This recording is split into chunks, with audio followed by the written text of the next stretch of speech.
क्या बोलो मैंने क्या याद रखना है कि हमने याद रखना है कि जो मैटर होते हैं वो किसके स्मॉल पार्टिकल के बने होते हैं। ठीक है, स्मॉल पार्टिकल बने होते हैं कौन? मैटर। ये किसने कहा था? डेमोक्रिटस ने कहा था। लाइन याद हुई? क्या बोला मैंने? ठीक है, matter is made up of very smallest particle. उसके बाद आपने और याद करना है, उसने क्या बोला? उसने बोला कि किसी भी एक पार्टिकल को हम कट करते चलें उसको इतना कट कर लें जिसके बाद उसको हम कट ना कर सकें, उसको हम नाम बोलते हैं एटमॉस बोलते हैं। एटमॉस का मतलब होता है जिसको हम कट नहीं कर सकते दोबारा। देखो जैसे इसको कट किया, हम किसी पार्टिकल को इतना छोटा कट कर लिया, उसके बाद दोबारा उसको कट नहीं कर सकते, उसी को नाम दिया एटमॉस। एटमॉस का मतलब क्या होता है? अनकटेबल। एटमॉस का मतलब होता है अनकटेबल बोलते हैं इसको, ये ध्यान रखना है। इसी एटमॉस वर्ड से एटम बना हुआ है। जो आजकल आप एटम पढ़ते हो कि एटम क्या है, वो कहाँ से बना हुआ है? एटमॉस से बना हुआ है। तो वी डिराइव द वर्ड क्या? Atom from this Greek term. वो टर्म कौन सी है? एटमॉस से एटम बना। समझ लग रही क्या बोला मैंने? एटमॉस से क्या बना? एटम बना। ठीक है, उसके बाद बात करें हम कुछ और चीज़ें जो हम देखें। उसके बाद जॉन डाल्टन आया। जॉन डाल्टन कब आया? ये आया 1808 में आया। 1808 में आया। इसने क्या बोला? इसने बोला कि all matter are compose of smallest indivisible बोला इसने। डिविजिबल नहीं बोला इसने बोला इंडिविजिबल। ये बेटा क्लास 11 में पढ़ के रखा हुआ आपने, जॉन डाल्टन की थ्योरी, डाल्टन एटॉमिक थ्योरी बोलते हैं। अपनी साइंस की बुक खोल के देखिए, उधर पढ़ा हुआ है। इसने कहा था जो मैटर होते हैं जो स्मॉलेस्ट इंडिविजुअल पार्टिकल के बने होते हैं उन्हें एटम बोलते हैं। एटम टूट नहीं सकता आगे, एटम इंडिविजुअल होता है। ध्यान से सुनना इनको, इसके बाद मैं आगे पढ़ाऊंगा कि एटम टूट सकता है, लेकिन इसने कहा था एटम इंडिविजुअल होता है। ये कहा इसने। तो इसमें क्या क्या चीज़ें चल रही हैं, जैसे जो एटम की बात कर रहा है कि छोटे छोटे पार्टिकल की बात कर रहा है कि फर्दर जो आगे किसी के बने नहीं होते हैं। जो जॉन डाल्टन ने 1808 में देखा है ऐसा पार्टिकल जैसे डेक्स की बात करें, इसके ऊपर पार्टिकल बड़े प्रेजेंट हो गए माइक्रोस्कोप से देखें अगर हम यहाँ पे। तो डाल्टन एटॉमिक थ्योरी आई 1808 में। इस थ्योरी ने क्या क्या बोला वो देखते हैं हम। इस थ्योरी ने बोला कि each element is composed of extremely small particle, उनको बोलते हैं एटम। पहला नंबर पॉइंट को डाल्टन एटॉमिक थ्योरी का पेपर में आएगा तो क्या लिखना हमने? जितने एलिमेंट होते हैं वो एक स्मॉलेस्ट पार्टिकल के बने होते हैं जिनको हम एटम बोलते हैं। क्या? Each element is composed of extremely small particle, जिसको हम क्या बोलते हैं? एटम बोलते हैं। क्लियर? क्या बोला? ईच एलिमेंट, हर एक एलिमेंट बने होते हैं स्मॉल पार्टिकल के, उनको बोलते हैं एटम बोलते हैं। लाइन याद हुई? क्या बोला मैंने? दूसरी लाइन याद करनी है कि जितने भी एटम होते हैं किसी गिवन एलिमेंट की, उनका मास सेम होता है, प्रॉपर्टी सेम होती है। क्या? किसी गिवन एलिमेंट के जो एटम होते हैं उनका मास सेम होता है, उनकी प्रॉपर्टी सेम होती है। मास सेम होता है, क्या सेम होता है? प्रॉपर्टी सेम होती है। फिर सुनो, all atom of given element have same mass and properties. ये कहा उसने, मैंने नहीं कहा, जॉन डाल्टन ने कहा, जो उधर शक्ल दिखाई मैंने उसकी। वो कह रहा है कि उन एलिमेंट का सेम मास होता है और सेम क्या होती है? प्रॉपर्टी होती है। और डिफरेंट एलिमेंट की प्रॉपर्टी क्या होती है? डिफरेंट एलिमेंट की प्रॉपर्टी डिफरेंट होती है। ये ध्यान रखना है, डिफरेंट एलिमेंट की प्रॉपर्टी डिफरेंट, सेम एलिमेंट की प्रॉपर्टी सेम होती है। ये क्यों होती है इसका आंसर बताने के लिए वो फेल हो गया था। फिर इसका आंसर किसने दिया था? मैं बता चुका हूँ किसने दिया था इसका आंसर। याद रहता नहीं आपको कुछ भी। जैसे बात करें हाइड्रोजन का मास 1 AMU होता है, कार्बन का मास 12 AMU होता है। AMU को बोलते हैं एटॉमिक मास यूनिट बोलते हैं। क्या बोलते हैं? एटॉमिक मास यूनिट बोलते हैं AMU को। डिफरेंट एटम का मास भी डिफरेंट होता है। हाँ, अगर एटम ही डिफरेंट हो तो मास ही डिफरेंट होगा। जी मैं नहीं कह रहा हूँ, मैंने क्या बोला? जॉन डाल्टन कह रहा है। आप बोलो सर क्यों होता है, तो आगे के आंसर मिलते जाएंगे जब और साइंटिस्ट आएंगे, जब वो इनकी एक्सप्लेनेशन को बताते जाएंगे। ये चीज़ें हैं। देखो इसके बाद फोर्थ पॉइंट की बात करें, इसने कहा फोर्थ पॉइंट क्या है कि अगर सोडियम को क्लोरीन से मिला रहे तो वो क्या बनाता है? सोडियम क्लोराइड बनाता है। कहा इसने ये कि कंपाउंड जो डिफरेंट एलिमेंट के होते हैं, कंपाउंड जो डिफरेंट एलिमेंट के होते हैं, जब वो बनते हैं उनमें एटम डिफरेंट एलिमेंट के एटम आपस में कंबाइन होते हैं और एक होल नंबर की रेशो में आते हैं। डिफरेंट एलिमेंट के एटम आपस में कंबाइन होते हैं और क्या आते हैं? होल नंबर रेशो में आते हैं। जैसे सोडियम क्लोराइड, सोडियम कितने हैं? 1, क्लोरीन कितने हैं? ऐसे जैसे बात करें, ये लिखा हुआ है सोडियम, ये लिखा क्लोरीन, दोनों ने मिलकर क्या बनाया? NaCl बनाया। ये कितने हैं? 2। अन्य कितने आएंगे? 2। बैलेंस कर लिया मैंने रिएक्शन को। ये क्या किया मैंने? बैलेंस। फिर 2 लिखा, मैं 100 थोड़ी लिखा, 50 थोड़ी लिखा, 2। जी सिंपल रेशो आती है, ये ध्यान रखना है। आगे बात करें, अब जहाँ पे NaCl 1 है इसको हम 1 भी लिख सकते हैं, 1:1 रेशो। कहता है कि केमिकल रिएक्शन जो इन्वॉल्व होती हैं एटम की रीऑर्गेनाइजेशन के लिए वो कैसे होती है। जैसे बात करें हम O2 है, H2 है, ये आपस में मिलकर क्या बनाएंगे, वाटर बनाएंगे। जी H2O को क्या बोलते हैं, वाटर बोलते हैं। ठीक है, Yes. एक लाइन और याद कर लिया आपने, एटम आपस में कंबाइन होकर मॉलिक्यूल बनाते हैं। एटम जब आपस में जुड़ते हैं वो क्या बनाते हैं, Molecules। आप बोलोगे कैसे, जैसे एग्जांपल लेता हूँ, जैसे ऑक्सीजन आपस में, ये ऑक्सीजन एटम है, ये ऑक्सीजन एटम है, आपस में जुड़ के क्या बनाया उन्हें, O2 बनाया। ये क्या है, मॉलिक्यूल है। ये क्या है, एटम है। इसको एटम बोलते हैं, जब आपस में जुड़ते हैं उसको क्या बोलते हैं, मॉलिक्यूल बोलते हैं। बोलिए पता चलता है क्या बोला मैंने, Yes. मॉलिक्यूल किसको बोलते हैं बेटा, मॉलिक्यूल। दो आइटम मिलाकर एटम के जुड़ने से मॉलिक्यूल बनते हैं। मैंने बोला डाल्टन एटॉमिक थ्योरी की लिमिटेशन ही बन गई, लिमिटेशन मतलब फेल हो गया Fail हो ये। गया। इसने कहा था एटम इंडिविजुअल होता है, लेकिन और साइंटिस्ट आए थे, उन्होंने कहा था एटम आगे सब एटॉमिक पार्टिकल का बना होता है। वो किस किस का बना होता है, देखो वो बना होता है इलेक्ट्रॉन का, प्रोटॉन का, न्यूट्रॉन का। एटम के अंदर न्यूक्लियस होता है, इतना सब कुछ होता है एक एटम के अंदर। ये जहाँ पे साइंटिस्ट ने बता दिया, उसने कहा था एटम टूट नहीं सकता। इसने कहा कि आगे और साइंटिस्ट आए, उन्होंने कहा कि एटम फर्दर आगे किसी किसी का बना होता है, उसको इलेक्ट्रॉन बोल सकते हो, प्रोटॉन बोल सकते हो, न्यूट्रॉन बोल सकते हो। एटम के अंदर कौन होता है, न्यूक्लियस होता है, उसको बोलते हैं पॉजिटिवली चार्ज, सेंट्रल कोर भी बोलते हैं इसको। ठीक है, ये ध्यान रखना। आगे इनको पढ़ेंगे हम कि इनको किस किस ने डिस्कवर किया।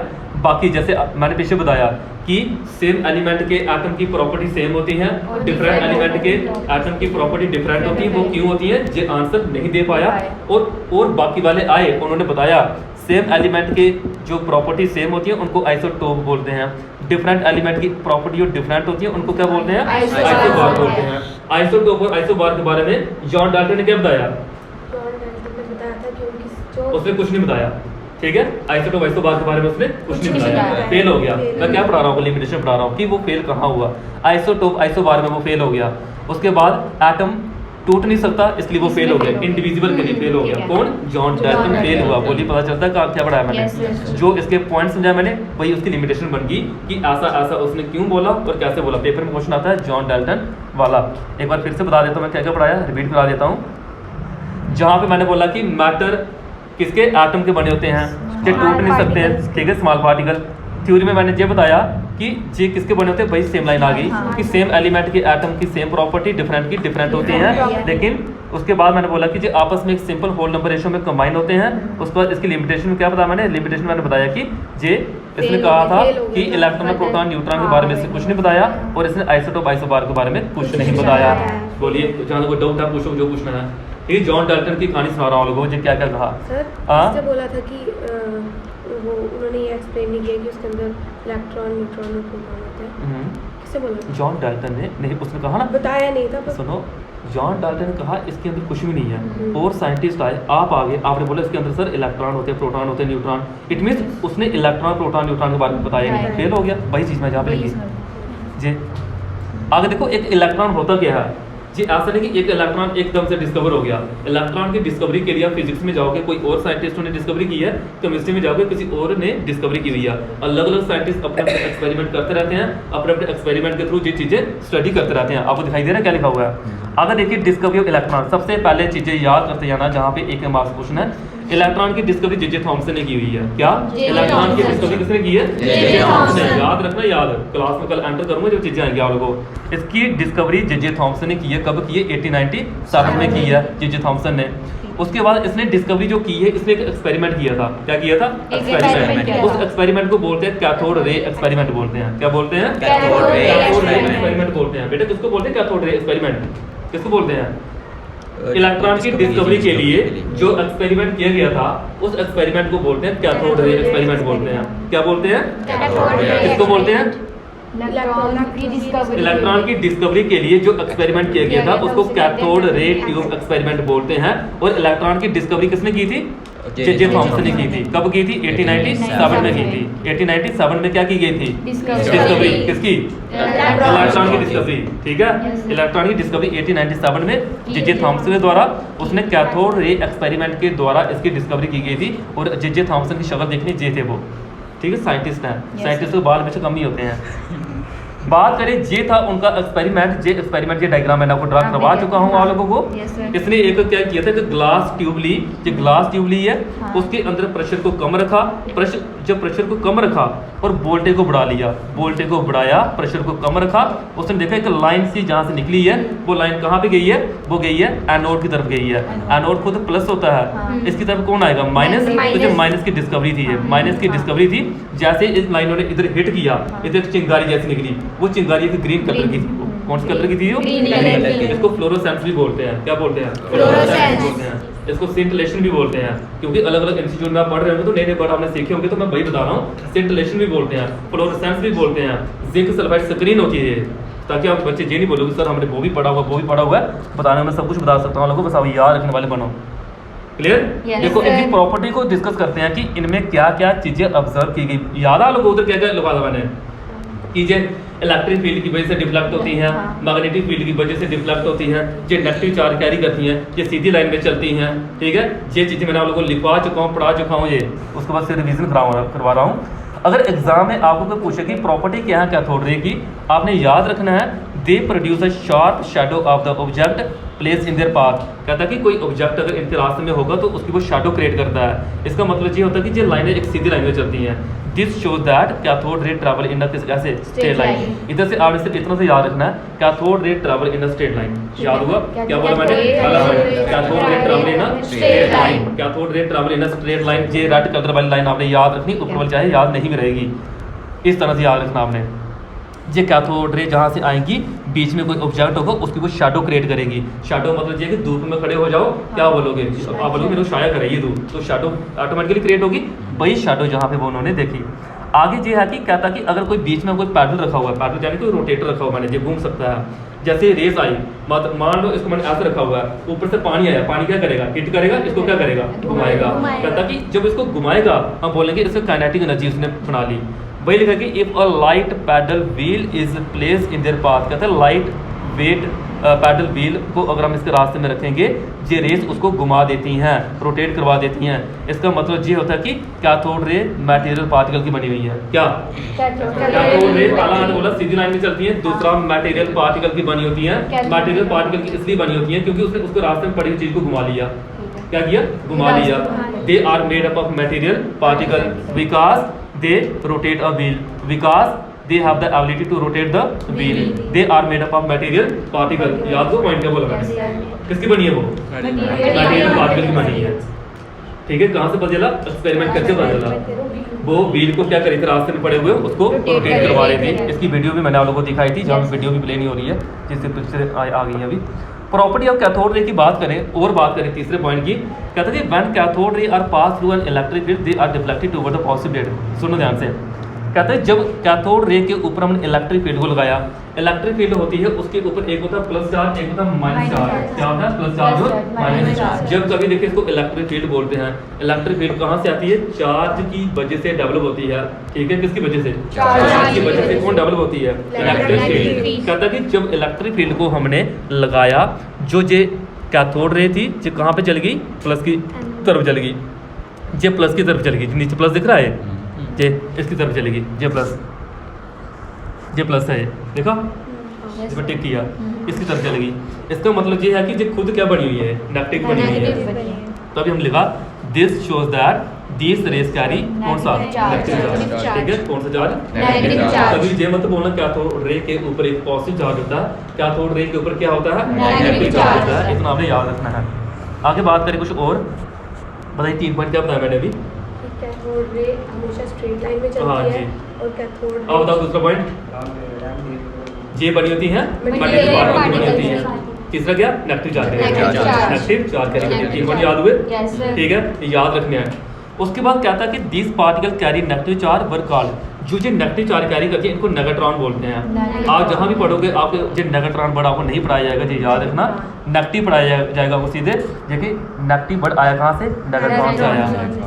जैसे एटमॉस से एटम बना, ऐसे नेगेटिव कहाँ से है? नेगेट्रॉन से आया। जे थॉमसन ने देखा था। और एक चीज याद रखना, नेगेट्रॉन का नाम, नेगेट्रॉन को जो नाम दिया था इलेक्ट्रॉन, जिस स्टोने ने दिया था। क्या? डिस्कवरी तो इलेक्ट्रॉन की किसने की? जे थॉमसन ने। बट इलेक्ट्रॉन नाम किसने दिया? स्टोने ने दिया। किसने? स्टोने ने। ये भी आपको नहीं पढ़ाया जाएगा, ये भी ध्यान रखना, जब किसी को पढ़ा लेंगे ना MCQ में बता देना। इनको जो नाम दिया स्टोने ने दिए हुए। आगे है, कहता है कि similarly in the presence of magnetic field they, जैसे इलेक्ट्रिक फील्ड की वजह से डिफ्लेक्ट होती है, ऐसे ही मैग्नेटिक फील्ड की वजह से डिफ्लेक्ट होती हैं। यहाँ पे एक्सपेरिमेंट करता हुआ पाया जा रहा है एक साइंटिस्ट कि देखा जो मैग्नेटिक फील्ड से क्या होती हैं? डिफ्लेक्ट होती हैं। ये देखो जी मुड़ रही हैं नीचे, ये नीचे मुड़ रही हैं। ये मैग्नेटिक फील्ड का इफेक्ट होता है, ये ध्यान रखना। मैग्नेटिक फील्ड की वजह से डिफ्लेक्ट होती है। यहाँ से आ रही है ना कैथोड, जहाँ से आ रही हैं, जहाँ से आ रही हैं। अगर ऊपर से मैंने लगाया वो भाग गई, नीचे से लगाएंगे वो ऊपर चली आएंगी। मैग्नेटिक फील्ड को रिपेल कर रही है ये। आगे है, cathode ray strike a metal foil it becomes hot. कहता है कि जिसके साथ ही क्या करती हैं? हिट करती हैं, उधर क्या होता है कि हीटिंग इफेक्ट को छोड़ती हैं। क्या करती हैं? हीटिंग इफेक्ट को छोड़ती हैं, यानी कि दिस इंडिकेट रे प्रोड्यूस हीटिंग इफेक्ट। आप बोलोगे हीटिंग इफेक्ट क्यों होता है? क्योंकि जब किसी एक मेटल की बनी हुई फॉइल के साथ ये हिट करती हैं, उधर हीट डेवलप कर देती हैं। It means they produce heating effect. फिर सुनो, हीटिंग इफेक्ट पॉइंट क्या हीटिंग इफेक्ट प्रोड्यूस करती हैं? They are made up of material particle. They carry negative charge. They carry negative charge. They travel in a straight line. Straight line. Material particle negative charge. हो गई यार? क्या क्या बोला मैंने? Negative charge. बताओ यार क्या क्या पॉइंट बताया मैंने? Material particle they carry negative charge और they travel in straight line हाँ और ठीक है, ठीक है, ये याद रखना है। They produce heating effect, heating effect भी प्रोड्यूस करती हैं। इतना सा अगर आप लिख देते हो आपके मार्क्स मिल सकते हैं पूरे पूरे। ठीक है, ये ध्यान रखना। हाँ जी, हीट कहाँ प्रोड्यूस करती है? जब वो व्हील से टकराती है। हाँ नहीं, देखो फॉर एग्जाम्पल ये मार्कर है और मार्कर मैं इतनी फास्ट इसको मैं हिट करूँ, ये क्या करेंगी? जैसे फॉर एग्जाम्पल देखो मैं बाइक लेके आया अभी कामलंगा से, ठीक है, टायर को हाथ लगा के देखो गर्म होगा। क्यों? वो अर्थ के साथ क्या हो रहा है? टच हो रहा है। वो हीट जब इनमें इतनी स्पीड होगी वो जाम हीट करेंगी, हीट प्रोड्यूस करेंगी। ये मीनिंग है। जब भी कोई चीज़ किसी से हिट करती है, आपने वो नहीं सुना कि जब पत्थर को पत्थर से टकराते तो आग निकलती है, ठीक है, बर्फ क्यों नहीं निकली? ये बताओ मेरे को पहले, सिंपल सा फंडा बोल गाओ ना। आगे देखिएगा यहाँ पे, सुनो, अभी इनकी आती है, इनकी वैल्यू को याद करना आपके लिए बड़ा इंपॉर्टेंट है। याद रखना वैल्यू इनकी। जे थॉमसन ने चार्ज अपॉन मास की जो वैल्यू निकाली, उधर देखना ध्यान से। क्या? E अपॉन m का मतलब होता है चार्ज अपॉन मास। क्या होता है मतलब इसका? चार्ज अपॉन मास बोलते हैं। जे थॉमसन ने इसकी वैल्यू कल को मैं पूछूं कि कितनी निकाली? 1.76 इंटू 10 की पावर 11 कूलम पर केजी। सी का मतलब क्या है? Coulomb per KG. कूलम होता है चार्ज की यूनिट। ये याद करना बड़ी इंपॉर्टेंट है। चार्ज का मतलब क्यू भी होता है ना सिंबल। चार्ज को डिनोट क्यू से करते हैं, जब इलेक्ट्रॉन की बात आती है ई से डिनोट करते हैं। ठीक है, ये ध्यान रखना। क्या बोला मैंने? चार्ज अपॉन मास की इसकी जो वैल्यू थी वो कितने निकाली? 1.76 इंटू 10 की power 11 coulomb per KG. 1.76 into 10 की पावर 11 कूलम पर केजी। याद हुई वैल्यू? किसकी वैल्यू? हाँ भाई आप बताओ क्या वैल्यू? 1.76 into 10 की power 11 coulomb per KG. Coulomb per KG, ठीक है। जे 1.76 इंटू 10 की पावर 11 कूलम पर केजी, ये किसकी वैल्यू है? ये वैल्यू थी इलेक्ट्रॉन की। देखो बोर्ड की वैल्यू चार्ज अपॉन मास। जे वैल्यू है चार्ज E अपॉन m, यानी कि चार्ज अपॉन मास की वैल्यू है। E अपॉन m की वैल्यू है, ये ध्यान रखना है। E अपॉन m, इलेक्ट्रॉन नहीं बोलना चाहते यहाँ पे। चार्ज अपॉन मास की किसने वैल्यू निकाली है? जे थॉमसन ने। जे थॉमसन ने। हर एक चीज भाई इंपॉर्टेंट है, बड़ी ज्यादा ध्यान रखना। आगे देखो, एक आया यहाँ पे, इसको बोलते हैं R.A. मिलिकन। R.A. का इसकी पूरा नाम है रॉबर्ट एंड्रयू नाम है। रॉबर्ट एंड्रयू नाम है, R.A. मिलिकन बोलते हैं। इसने भी अपना एक एक्सपेरिमेंट किया, इसको बोलते हैं ऑयल ड्रॉप एक्सपेरिमेंट बोलते हैं। क्या बोलते हैं? ऑयल ड्रॉप एक्सपेरिमेंट बोलते हैं, जहाँ लिखा नहीं गया है। इसने अपने एक्सपेरिमेंट से क्या किया? एक वैल्यू बताई कि इलेक्ट्रॉन के ऊपर जो चार्ज होता है वो नेगेटिव होता है, और वो कितना होता है? 1.6 इंटू 10 की पावर -19 कूलम होती है। कितना? -1.6 इंटू 10 की पावर -19 कूलम। बताओ,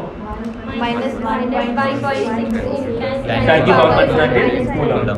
ये क्या बताया मैंने? ये बताई मैंने इलेक्ट्रॉन के ऊपर चार्ज की वैल्यू। जे थॉमसन नहीं, R.A. मिलिकन ने बताई कि इतनी वैल्यू होती है। ठीक है, अपना एक एक्सपेरिमेंट था, उसको बोलते थे ऑयल ड्रॉप एक्सपेरिमेंट था। अपने उस एक्सपेरिमेंट से इसको कोई वैल्यू निकाली, वो उसको जो भी एक्सपेरिमेंट था, अभी इतना मैं बता नहीं सकता लोगों को डिटेल में कि वो क्या एक्सपेरिमेंट था। आगे कि मास ऑफ इलेक्ट्रॉन जो वैल्यू है, एक इलेक्ट्रॉन का मास कितना होता है? अगर आपको फिजिक्स में स्कोप पढ़ाया हो किसी ने, अगर स्कोप ऑफ फिजिक्स, ठीक है ना, स्कोप ऑफ फिजिक्स में तेरे को पढ़ाया मैंने ट्यूशन में, ठीक है, बता मास ऑफ इलेक्ट्रॉन कितना होता है? मास ऑफ इलेक्ट्रॉन होता है 10⁻⁻⁻⁻⁻⁻⁻⁻⁻⁻⁻⁻⁻⁻⁻⁻⁻⁻⁻⁻⁻⁻⁻⁻⁻⁻⁻⁻⁻⁻⁻⁻⁻⁻⁻⁻⁻⁻⁻⁻⁻⁻⁻⁻⁻⁻⁻⁻⁻⁻⁻⁻⁻⁻⁻⁻⁻⁻⁻⁻⁻⁻⁻⁻⁻⁻⁻⁻⁻⁻⁻ 10 raised to power -31. हाँ 10 की power -31 kg that is the mass of electron. Size of nucleus कितना होता है? जितने बच्चे खड़े हैं न्यूक्लियस आपको पता है? 10 raised to power -15. शाबाश वेल डन। ऐसे ही अगर किसी बच्चे को पढ़ाया गया है और वो बच्चा अगर ऐसे रिस्पॉन्स करा, इसको बोलते हैं सही एजुकेशन। ऐसे में जितना बच्चे पढ़ाओ तो फायदा नहीं बनने का। यानी कि जो वैल्यू है इसको मैंने पूछी कि एक न्यूक्लियस का साइज कितना होता है, उसमें 10 की पावर -15 होता है। वेल डन, बिल्कुल एग्जैक्ट बताया। मैंने पूछा कि इलेक्ट्रॉन का मास कितना होता है, 10 की पावर माइनस कितना -31 kg होता है। ये क्या होता है? मास होता है इलेक्ट्रॉन का। ये उसको मैंने फिजिक्स में पढ़ाया। देखो यूज कहाँ पे हो रहा है अभी? केमिस्ट्री में। ठीक है, ये ध्यान रखना। ये स्कूल में पढ़ा मैं इसको, मेरे पास पढ़ा था। ठीक है, ऐसे ही एक चीज को बता देता हूँ मैं। जिस तरह से अभी 2 दिन हुए मेरे पास आते हुए, 1 मंथ मेरे पास इस तरह से रेगुलर रहना, ठीक है, और इस तरह से जिस तरह से पढ़ रहा तू, इसी तरह से तुम्हें रिस्पॉन्स करना है, चाहे मैं टेस्ट दूं या नहीं दूं। अब 2-3 दिन के अंदर मैं टेस्ट लेना स्टार्ट कर दूंगा बच्चों को, ठीक है, मैं खुद लूंगा टेस्ट अच्छी तरह से। आपकी जो प्रिपरेशन का जो लेवल है वो इधर पहुंच जाएगा, और आपको जो बच्चे कम्पीट करने वाले होंगे वो तेरे पीछे भागेंगे। ये भी ध्यान रखना। वो इसकी बात नहीं कर रहा मैं, चाहे कोई भी है, वो इस लेवल की प्रिपरेशन होती है। वो आपको ना जो क्लास में या कोशिश करूंगा ना फिजिक्स और केमिस्ट्री की, आपको खुद लग रहा है कि कौन सा बच्चा कितना बता रहा है। वो आपको खुद चले पता कि अगर सर पढ़ा रहे हैं तो किस लेवल का पढ़ा रहे होंगे। ये भी ध्यान रखना। देखो आगे कि E/m की बात करें, एक इलेक्ट्रॉन जो मास होता है, अभी इस लड़के ने बताया 10 की पावर -31 kg। आज के बाद आपने 10 की पावर -31 kg नहीं, इसकी पूरी एक एग्जैक्ट वैल्यू याद करनी है, क्योंकि केमिस्ट्री में आपको पूरी एक एग्जैक्ट वैल्यू पढ़ा दी गई है अभी। ठीक है, वो कितनी वैल्यू है? देखो मास ऑफ इलेक्ट्रॉन की वैल्यू होती है, ऊपर लिखना हमने चार्ज अपान में लिखना है चार्ज अपान मास। ऊपर क्या लिखना है? चार्ज अपान में लिखना है चार्ज अपान मास। लिखना नहीं अभी, जो सारा आपको नोट भेज दूंगा मैं। चार्ज अपान में आएगा चार्ज अपान मास। देखो अभी मैंने आपको पढ़ाया कि एक इलेक्ट्रॉन के ऊपर जो चार्ज होता है, क्या सर? बोर्ड साफ कितना बच्चे? एक आपने खुद किए या पहले का हो गया था? ये पहले का हो गया था। ये कल मैंने आंटी को बोला था सारे बोर्ड साफ कर दो।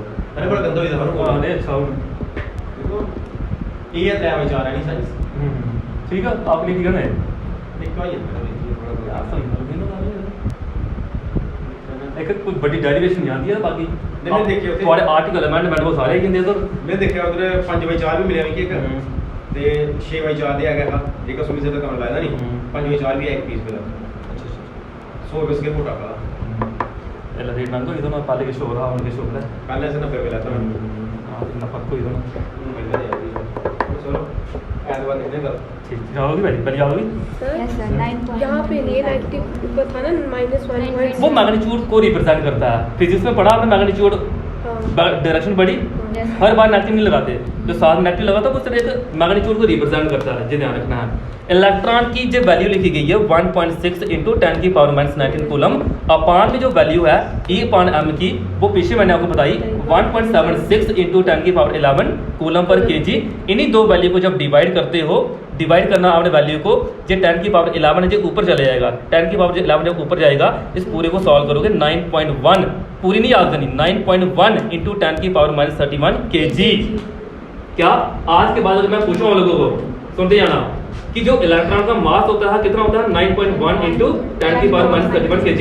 आप लोग से ये वैल्यू कितनी इंपॉर्टेंट है बेटा? फिजिक्स केमिस्ट्री जब तक पढ़ोगे ना, ये वैल्यू आपके साथ साथ चलेगी, चाहे वो 11 था, चाहे 12 था, चाहे चैप्टर का पहला है, तीसरा है, चौथा है, 15वां चैप्टर कोई क्यों ना पढ़ा रहा हो, जब भी कोई टीचर न्यूमेरिकल सॉल्व करेगा वो बोलेगा बेटा मास ऑफ इलेक्ट्रॉन कितना होता है, तो तब आपको ये वैल्यू वहां पे यूज करनी है।